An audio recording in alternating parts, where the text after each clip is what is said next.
The Strait of Hormuz has now become the world's biggest economic pressure point. This narrow sea route carries nearly 20% of world's oil supply.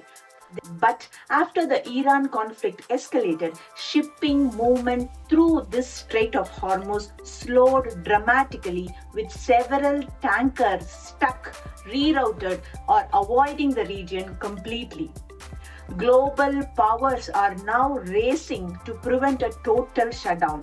Oil prices have surged around the world, freight costs are rising, and countries dependent on the Gulf oil, including India, China, Japan, and parts of Europe, are also feeling the heat now.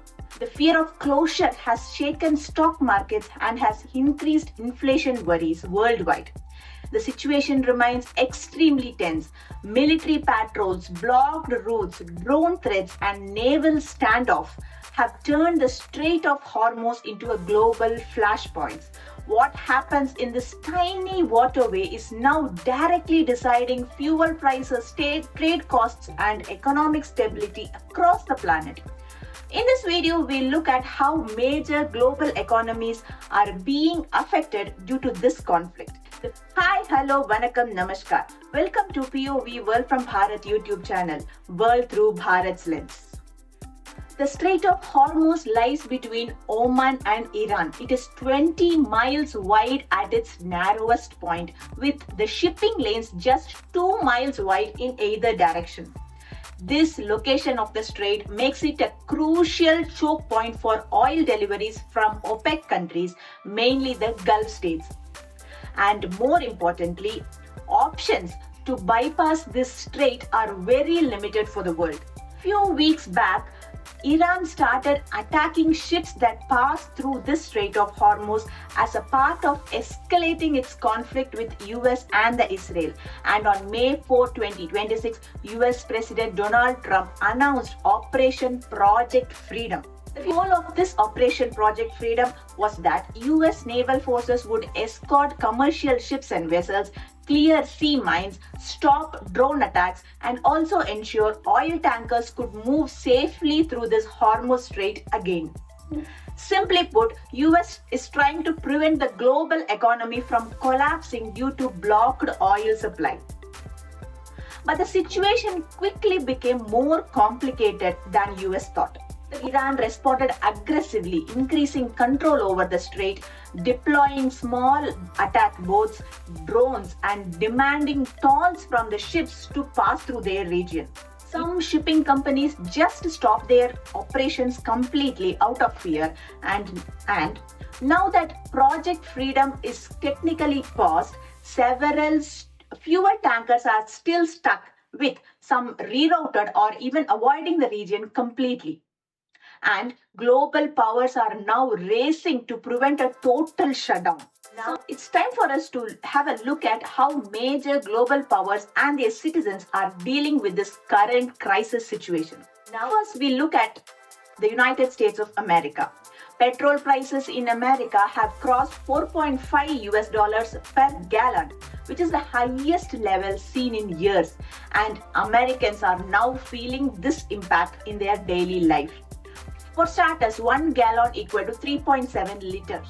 And petrol prices in USA have been increased by $1 due to the war. In terms of Indian rupees, Americans are now paying 30 Indian rupees more for 1 liter of petrol. Flights are costlier, food transport is expensive, delivery charges are rising, and inflation is increasing across the country of USA.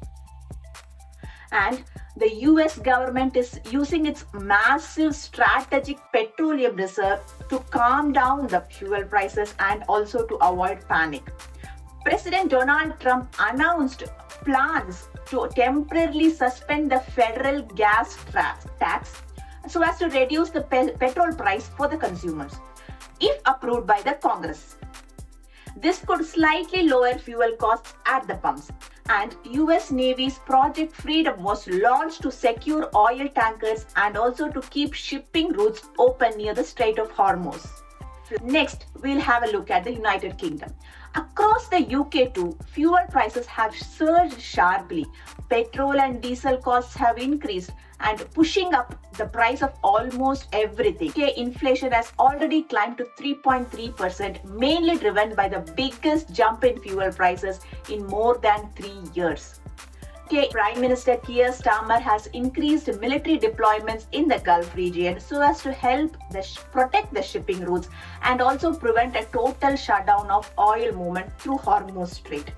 Financial support and targeted fuel subsidies for vulnerable groups across UK and industries are being discussed to reduce pressure on households and transport sectors too. And with respect to the Iran war, Starmer is trying to take a cautious strategy by avoiding direct British participation in the war, at the same time emphasizing de-escalation.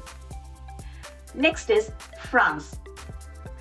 France has managed to avoid a panic, but the impact is still real, with petrol prices seeing a sharp jump of around 18%. French President Emmanuel Macron is already facing a strong dissent among the French citizens due to inflation, pension reforms, stagnating wages, and also rising public debt. Now, with a sharp hike in petrol prices, Macron is in a politically difficult position. Similar to Keir Starmer, Macron is more cautious in his approach to the Iran war. Next is Italy. Italy is more exposed now because it relies heavily on imported energy for its industry. For the Italian citizens who have endured years of inflation, pandemic disruptions, Ukraine energy crisis, and continuing economic uncertainty, this Iran war has become another symbol of instability affecting their everyday lives. In short, though Europe is not running out of fuel for now, the Iran war has made energy so expensive that countries like UK, France, Italy, and also the rest of Europe are now facing a silent inflation storm hitting every home, factory, and supermarket. Now let's turn to Asia. In case of Japan, 94% of its crude oil imports normally come from the Middle East, and this Iran war has suddenly put that supply too at risk. The crisis has even created unusual shortages in Japan. Due to rising oil-based chemical costs, some Japanese snack companies announced that they may switch colorful packaging to simple black and white packets to save materials and ink. This became a symbol of how deeply the energy crisis is affecting daily manufacturing and consumer life. Everybody is moving towards minimal consumption. Japan has now started its biggest ever release of emergency oil reserves, supplying nearly 80 million barrels of oil to domestic refiners. This is one of the largest emergency fuel releases in the country's history. The government is also encouraging its citizens and industries to conserve electricity and fuel by reducing unnecessary consumption. The next country is China. China prepared early. Before the crisis exploded, Beijing quietly stockpiled enormous amount of oil, that is nearly 1.4 billion barrels. This gave China huge advantage compared to many other countries including India. China is also increasing its imports from Russia, Central Asia and alternative sea routes to reduce dependence on Hormuz. Still, factory costs and exports are under pressure because global shipping has become expensive and unstable too. After many speculations, US President Donald Trump has now finally visited China and held a meeting with Chinese President Xi Jinping. This is the first visit after a decade by any US president to China. The entire world is watching this visit in hope that the two major powers of the world would come together in finding a solution to this ongoing energy crisis. And finally, how is our very own India affected and what is not in store for India? We'll have a detailed look into this in our next video.